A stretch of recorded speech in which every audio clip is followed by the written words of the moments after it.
Well, good morning. It's Saturday morning. We'll do something a little different for the next however many weeks it'll last. Is hymn stories. I enjoy reading the stories behind the hymns, and as we think of the words that we often sing in church or that we hear being played or sung, whichever way.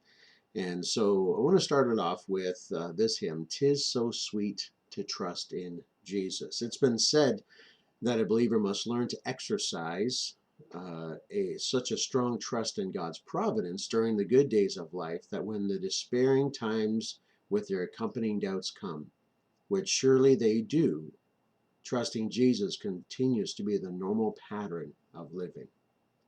"'Tis So Sweet to Trust in Jesus," excuse me, was written by a remarkable woman, Louisa M.R. Steed, one of her darkest hours of her life. Louisa was born at 1850 at Dover, England. As a youngster, she felt the call of God upon her life in missionary service. She arrived in America in 1871 and lived for some time in Cincinnati, Ohio. In 1875, she married a Mr. Steed. To this union was a young daughter born named Lily. When the child was 4 years of age, the family decided to one day enjoy a sunny day at Long Island Sound, New York. While eating their picnic lunch, they heard cries of help from a young boy drowning in the sea. Mr. Steed charged into the water, and as often happens, however, the struggling boy pulled his rescuer under the water with him, and both were drowned before their terrified eyes. Out of her why struggles with God during the ensuing days flowed the meaningful words from the soul of Louisa Steed. "'Tis so sweet to trust in Jesus, just to take him at his word, just to rest upon his promise, just to know, thus saith the Lord."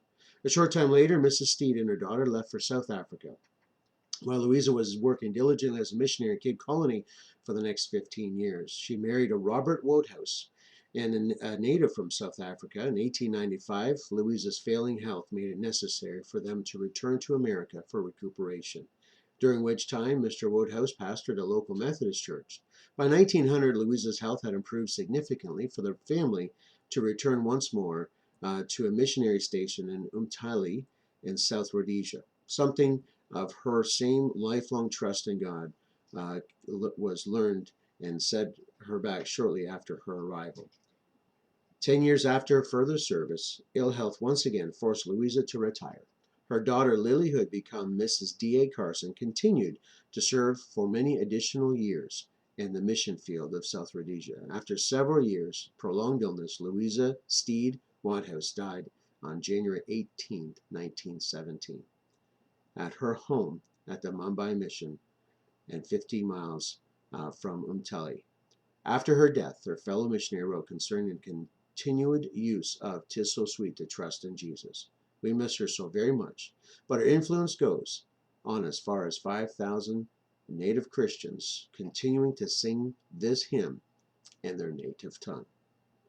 Some of these hymns are born out of the darkest hours of people's lives and continue to bless for so many more years. Take some time today and read through the words of "'Tis So Sweet to Trust in Jesus." Have a great Saturday. We'll see you at the Lord's house on Sunday.